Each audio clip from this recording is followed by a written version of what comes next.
yaitu alat reproduksi bagian luar dan alat reproduksi bagian dalam.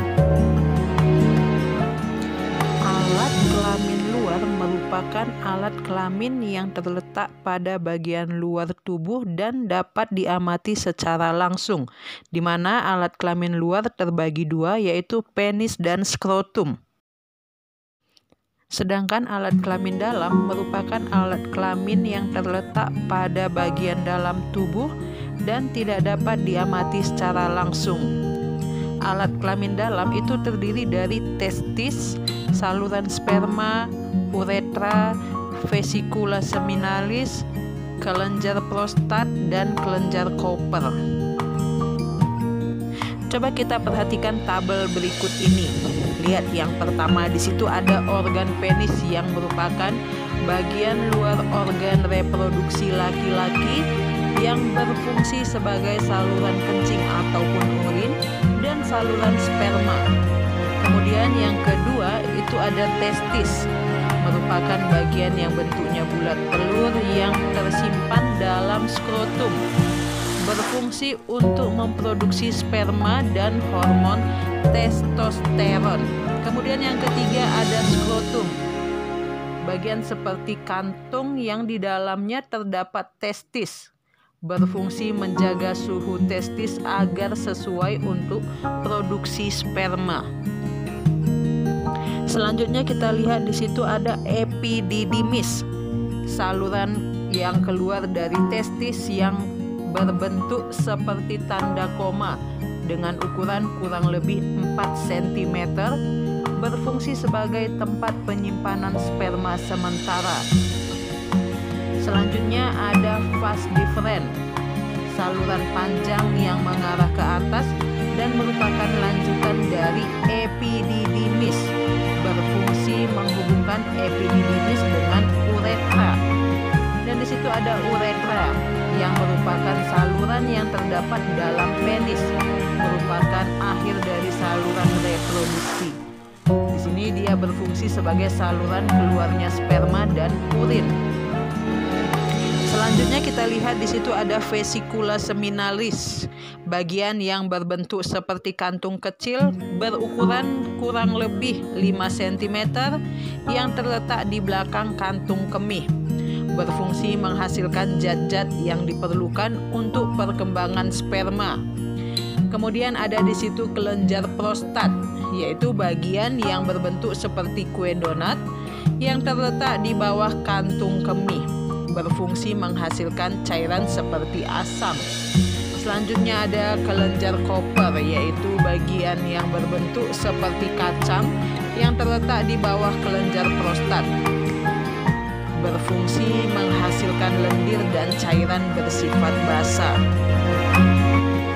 Kalau kita lihat pada sperma, yaitu pada bagian kepala sperma manusia dilengkapi dengan bagian yang disebut dengan akrosom. Dengan adanya bagian akrosom dapat menyebabkan kepala sperma berbentuk agak runcing.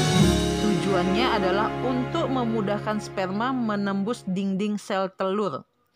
Bagian akrosom ini dapat menghasilkan enzim hyaluronidase yang berfungsi untuk menembus dinding sel telur. Bagian ekor sperma adalah untuk alat pergerakan sperma sehingga dapat mencapai sel telur. Gerakan flagella ini dapat dianalogikan dengan baling-baling untuk mendorong perahu. Dapat kita lihat seperti pada gambar di bawah. Jadi itu tadilah merupakan alat reproduksi pada laki-laki.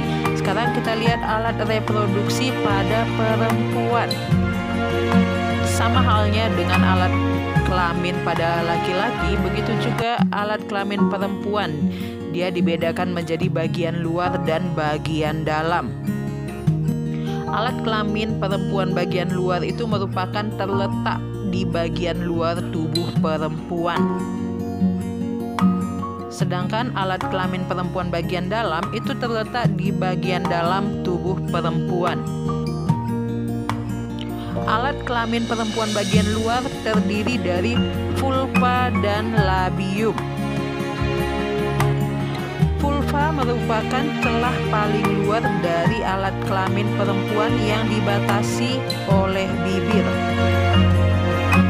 Sedangkan labium adalah bibir dari vagina. Coba kita lihat pada gambar yang ada di video kita ini, di mana labium itu terdiri dari labium minor dan labium mayor. Pada alat kelamin perempuan bagian dalam terdiri dari ovarium, saluran reproduksi, dan vagina.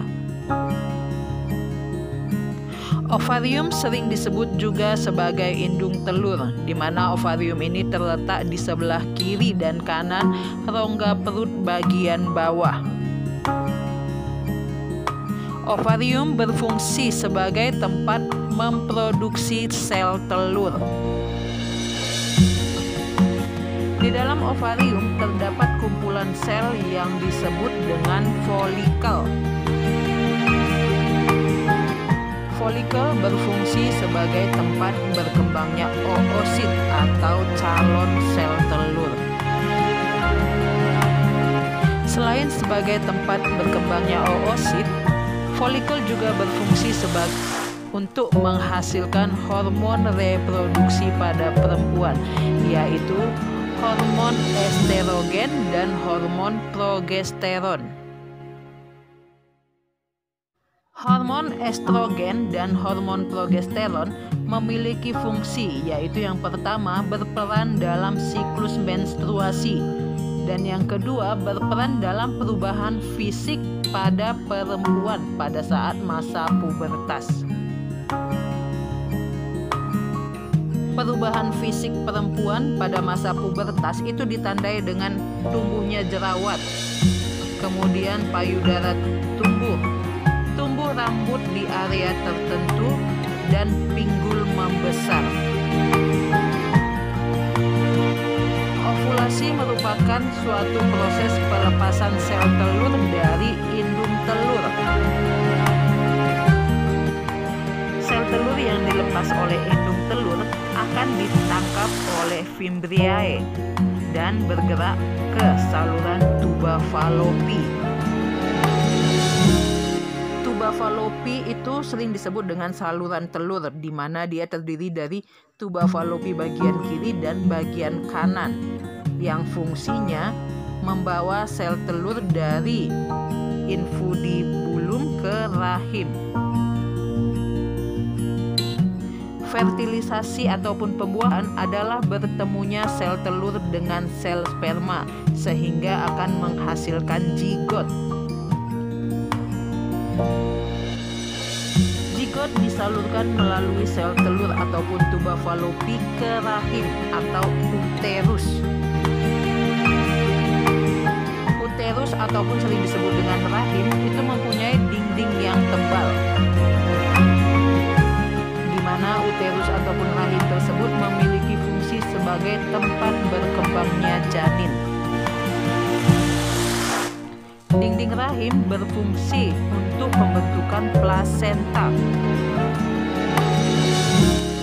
Plasenta merupakan organ tubuh yang menyuplai nutrisi yang dibutuhkan bayi selama berkembang di dalam rahim.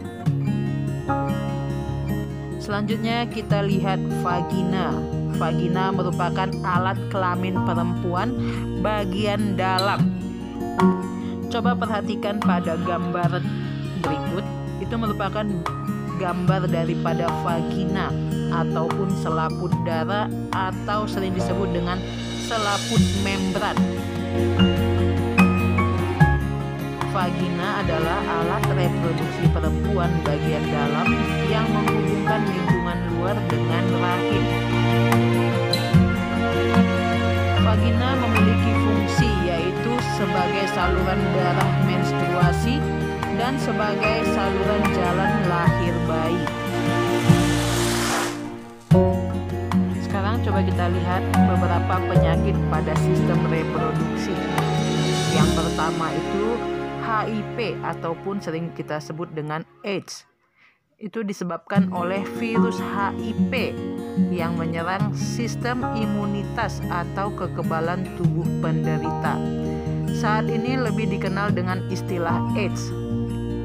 Saat ini belum ditemukan vaksin pencegahnya dan belum ada obat yang betul-betul dapat diandalkan. Yang kedua, gonore disebabkan oleh bakteri Neisseria gonorrhoeae. Gejala penyakit ini adalah rasa sakit dan keluar nanah pada saat kencing, serta keputihan berwarna kuning hijau pada wanita. Penyakit ini dapat menyebabkan kebutaan pada bayi yang baru lahir. Yang ketiga ada sifilis atau sering disebut dengan raja singa, disebabkan oleh bakteri Treponema pallidum. Gejala awal penyakit ini adalah luka pada tempat masuknya bakteri ke dalam tubuh, biasanya pada daerah sekitar kelamin. Penyakit ini dapat menyebar dan menyerang organ-organ tubuh lainnya, seperti menimbulkan kerusakan pada organ tertentu. Penyakit berikutnya herpes simplex genitalis, disebabkan oleh virus herpes simplex tipe 2 yang menyerang kulit di daerah genitalia luar, anus, dan vagina. Gejala penyakit ini berupa gatal-gatal, pedih, dan kemerahan pada kulit di daerah kelamin. Pada daerah tersebut kemudian timbul beberapa lepuk kecil-kecil. Selanjutnya lepuk menjadi pecah dan menimbulkan luka. Penyakit herpes sulit sekali sembuh dan sering kambuh setelah beberapa bulan atau tahun. Penyakit berikutnya yaitu keputihan, penyakit kelamin yang terjadi pada perempuan dengan ciri-ciri terdapat cairan berwarna putih kekuningan atau putih keabu-abuan pada bagian vagina. Cairan tersebut bersifat encer atau kental, berbau tidak sedap, dan bisa menyebabkan rasa gatal pada vagina. Penyakit ini bisa diakibatkan oleh infeksi jamur, Candida albicans, bakteri, virus. Penyakit ini dapat terjadi apabila kebersihan bagian vagina dan sekitarnya kurang dijaga dengan baik. Selanjutnya ada penyakit epididimitis, terjadi pada pria. Epididimitis adalah peradangan pada saluran epididymis yang disebabkan oleh infeksi atau karena terkena penyakit menular seksual. Penyakit ini ditandai dengan rasa nyeri serta pembengkakan pada salah satu testis. Salah satu penyebab terjadinya penyakit ini adalah perilaku seks bebas. Beberapa faktor yang dapat menyebabkan penyakit pada sistem reproduksi manusia. Yang pertama itu adalah pergaulan bebas. Yang kedua, penggunaan narkoba.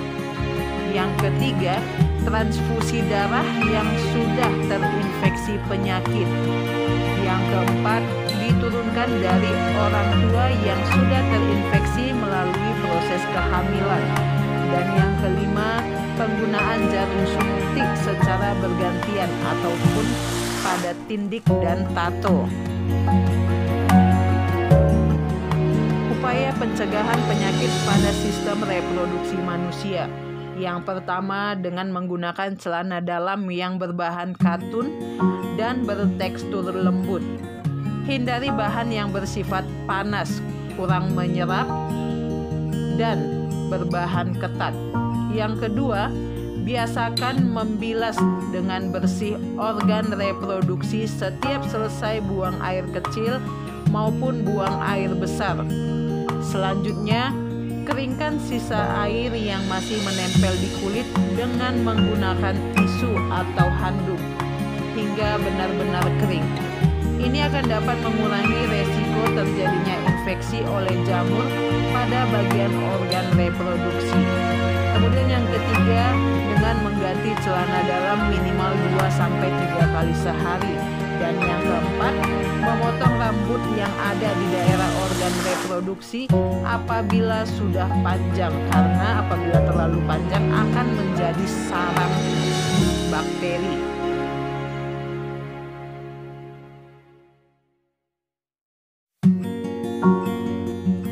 Bagi perempuan, apabila sedang mengalami menstruasi, gantilah pembalut sesering mungkin.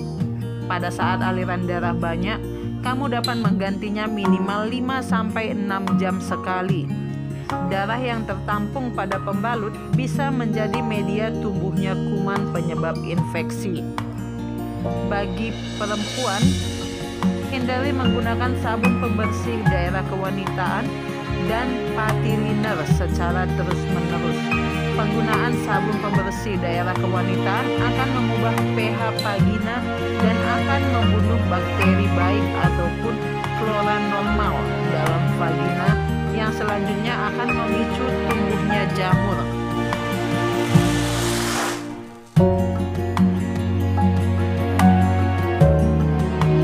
Jadi untuk tugas minggu ini, coba kalian lengkapi nama bagian-bagian organ reproduksi pada laki-laki dan pada perempuan seperti pada gambar berikut, dilengkapi dengan fungsinya masing-masing.